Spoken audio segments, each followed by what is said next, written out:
தமிழொலி நேயர்களுக்கு வணக்கம். இன்றைய காலை நேர தலைப்புச் செய்திகள். டெங்கு நோய் பரவும் அபாயம் அதிகமுள்ள பகுதிகளை உள்ளடக்கி இலங்கை ராணுவம் நேற்றைய தினம் நாடு முழுவதும் ஒரு பெரிய அளவிலான டெங்கு தடுப்பு மற்றும் பொது விழிப்புணர்வு திட்டத்தை தொடங்கியுள்ளது. கிளீன் ஸ்ரீலங்கா தேசிய திட்டத்துடன் இணைந்து ஏற்பாடு செய்யப்பட்ட இந்த விசேட நடவடிக்கை ராணுவ தளபதி லெப்டினன்ட் ஜெனரல் லசந்த ரொட்ரிகோவின் நேரடி அறிவுறுத்தல்கள் மற்றும் முழுமையான மேற்பார்வையின் கீழ் மேற்கொள்ளப்பட்டது. நாடு முழுவதும் டெங்கு அபாயம் உள்ள பகுதிகளை உள்ளடக்கி ராணுவத்தின் பல்வேறு பாதுகாப்பு படை தலைமையகங்கள், படைப்பிரிவுகள், பிரிகேட்கள் மற்றும் படையலகுகளைச் சேர்ந்த 2026 ராணுவ படை வீரர்களின் பங்கேற்புடன் குறித்த திட்டம் செயற்படுத்தப்பட்டுள்ளது. நாட்டில் டெங்கு பரவலை கட்டுப்படுத்தும் நோக்கில் பொதுமக்கள் தங்கள் பகுதிகளில் டெங்கு நுழம்புகள் பெருகக்கூடிய இடங்களை அறிவிப்பதற்கு புதிய அவசர தொலைபேசி சேவை ஒன்று அறிமுகப்படுத்தப்பட்டுள்ளதாக தெரிவிக்கப்பட்டுள்ளது. கிளீன் ஸ்ரீலங்கா வேலை திட்டத்தின் மேலதிக செயலாளர் தெரிவிக்கையில், மக்கள் தங்கள் பகுதிகளில் பயன்படுத்தப்படாத நீர் தேங்குகின்ற பாத்திரங்கள், கழிவுகள், பழைய டயர்கள் போன்றவற்றில் டெங்கு நுழம்புகள் பெருகும் வாய்ப்பு உள்ள இடங்களை அடையாளம் கண்டால் உடனடியாக டெங்கு நிவாரண மையத்திற்கு தகவல் வழங்குமாறு கேட்டுக் கொள்ளப்பட்டுள்ளது. இதற்காக டெங்கு நிவாரண மையத்தின் அவசர தொலைபேசி இலக்கம் 0117696636 என்பதை பொதுமக்கள் பயன்பாட்டிற்கு அறிமுகப்படுத்தப்பட்டுள்ளது. இந்த இலக்கத்தினூடாக பொதுமக்கள் தங்கள் பகுதிகளில் காணப்படுகின்ற ஆபத்தான இடங்களை அறிவிக்க முடியும் என்றும் அதிகாரிகள் தெரிவித்துள்ளனர்.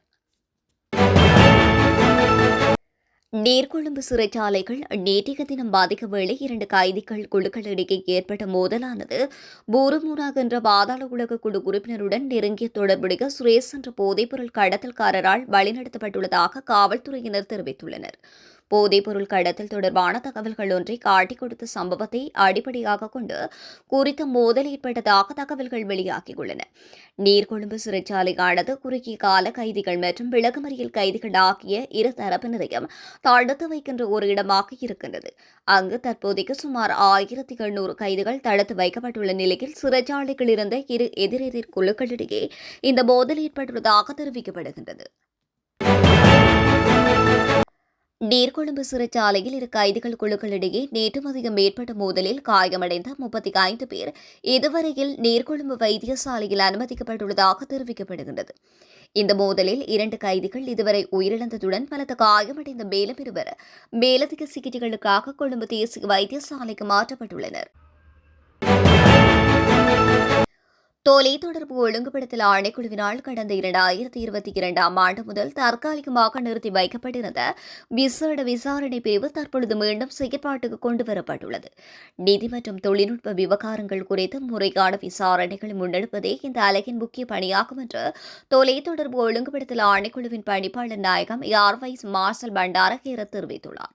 ஆணைக்குழுவின் முறையான அனுமதி பத்திரமின்றி சட்டவிரோதமாக கைத்தொலைபேசி விற்பனை செய்கின்ற வர்த்தகர்களை கண்டறிந்து அவர்களுக்கு எதிராக சட்ட நடவடிக்கைகள் எடுப்பதே இந்த விசாரணை பிரிவின் முதன்மை பணியாகும்.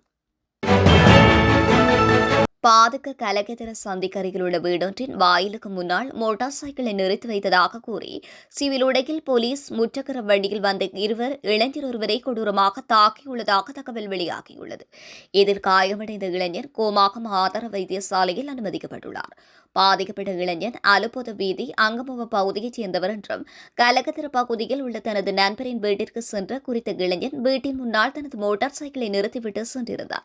மீண்டும் வந்தபோது வீதியின் அருகில் மோட்டார் சைக்கிளை நிறுத்தக்கூடாது என்று கூறிய போலீசார் இளைஞனை மோட்டார் சைக்கிளுடன் பாதுக போலீஸ் நிலையத்திற்கு அழைத்து செல்ல முற்பட்டுள்ளனர். இதற்கு இளைஞன் எதிர்ப்பு தெரிவித்ததால் ஆத்திரமடைந்த போலீசார் அவரை கொடூரமாக தாக்கியுள்ளதாகவும் அவர் போலீசில் செய்துள்ள முறைப்பாட்டில் தெரிவிக்கப்பட்டுள்ளது.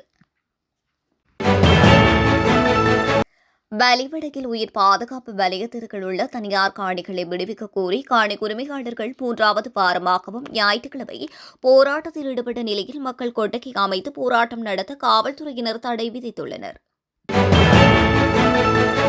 மரணம் செய்கின்ற பரீட்சையை மையமாக கொண்ட கல்வி முறையிலிருந்து விடுபட்டு நடைமுறை மற்றும் திறன்களை நிறைந்த புதிய கல்வி சீர்திருத்த செயல்முறையை நாட்டிற்கு அறிமுகப்படுத்தி வருவதாக பிரதமர் ஹரணி அமரசூரிய தெரிவித்துள்ளார்.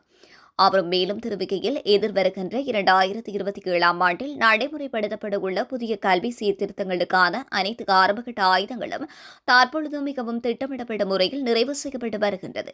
பாடசாலையிலிருந்து உலகிற்கு செல்கின்ற ஒவ்வொரு பிள்ளைக்கும் தங்களின் உள்ளார்ந்த திறமைகளுக்கு பொருத்தமான தொழில் சந்தையில் அதிக தேவையை கொண்டுள்ள தொழில்முறை மற்றும் தொழில்நுட்ப பயிற்சியை வழங்குவது அரசாங்கத்தின் கட்டாயமாக இலக்காகும்.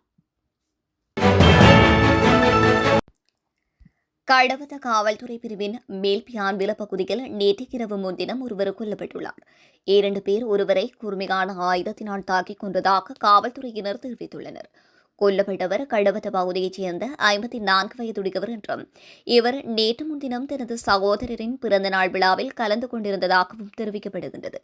மற்றொரு சந்தேக நபரை கைது செய்ததற்கான விசாரணைகள் மேலும் வேறு 2 பேருடன் ஏற்பட்ட வாக்குவாதத்தை தொடர்ந்து கூர்மையான ஆயுதத்தினால் தாக்கப்பட்ட பின்னரே இந்த கொலை நடந்ததாக தெரியவந்துள்ளது. இச்சம்பவத்தில் முக்கிய சந்தேக நபர் கைது செய்யப்பட்டுள்ளமை குறிப்பிடத்தக்கது. குறைந்த வருமானம் பெறுகின்ற குடும்பங்களுக்காக முன்னெடுக்கப்படுகின்ற அஸ்வசும நலன்புரி திட்டத்தில் உள்ள பயனாளிகளின் எண்ணிக்கையை படிப்படியாக குறைப்பதற்கு அரசாங்கம் தீர்மானித்துள்ளது.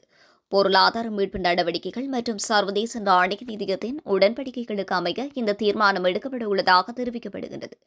இதன்படி எதிர்வருகின்ற 2027ஆம் ஆண்டில் மேலும் 4 லட்சம் குடும்பங்கள் இந்த நலன்புரி திட்டத்தில் இருந்து நீக்கப்பட உள்ளதாக தெரிவிக்கப்படுகின்றது.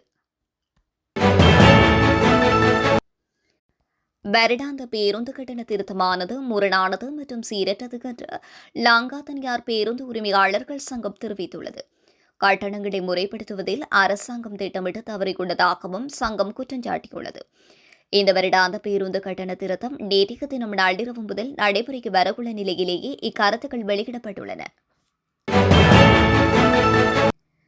கேட்டன் நுவரெலியா பிரதான வீதியில் நேற்றைய தினம் ஏற்பட்ட மண் சரிவு காரணமாக போக்குவரத்து பாதிக்கப்பட்டதுடன் ஒரு வழி பாதையாகவும் கட்டுப்படுத்தப்பட்டுள்ளது. கடந்த சில நாட்களாக கேட்டன் பகுதிகளில் தொடர்மழை காரணமாக குடாகம பகுதியில் மண் சரிவு ஏற்பட்டதுடன் வீதியில் போக்குவரத்து ஒரு வழி பாதையாக கட்டுப்படுத்தப்பட்டுள்ளதாக கேட்டன் போலீஸ் போக்குவரத்து பிரிவு அதிகாரிகள் தெரிவித்துள்ளனர். பிரதான வீதியில் ஏற்பட்டுள்ள மண்வெட்டினை அகற்றும் பணிகள் இடம்பெற்றுள்ளதாகவும் டோர்வுட் வீதி அபிவிருத்தி அதிகார சபையின் நிறைவேற்று பொறியியலாளர் பிரிவினர் தெரிவித்துள்ளனர்.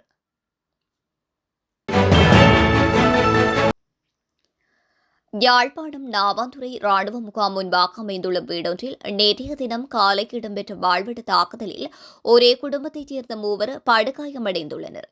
காயமடைந்தவர்கள் உடனடியாக யாழ்ப்பாணம் போதனா வைத்தியசாலையில் அனுமதிக்கப்பட்டு சிகிச்சை பெற்று வருகின்றனர். கிளிநொச்சி நாச்சிக்குடா பகுதியைச் சேர்ந்தவர்கள் என்று சந்தேகிக்கப்படுகின்ற சிலர் வட்டாரக வாகனத்தில் வந்து இந்த தாக்குதலை மேற்கொண்டுள்ளதாக தெரிவிக்கப்படுகிறது. தாக்குதலை மேற்கொண்டவர்கள் சம்பவத்திற்கு பின்னர் அங்கிருந்து தப்பிச் சென்றுள்ளதாகவும் அவர்களை கைது செய்வதற்கான விசாரணைகள் முன்னெடுக்கப்பட்டு வருவதாகவும் போலீசார் தெரிவிக்கின்றனர். இத்துடன் தமிழொலியின் இன்றைய காலை நேர தலைப்புச் செய்திகள் நிறைவடைகின்றன. தொடர்ச்சியாக செய்திகளை அறிந்து கொள்ள தமிழொலி ஊடகத்துடன் இணைந்திருங்கள். நன்றி, வணக்கம்.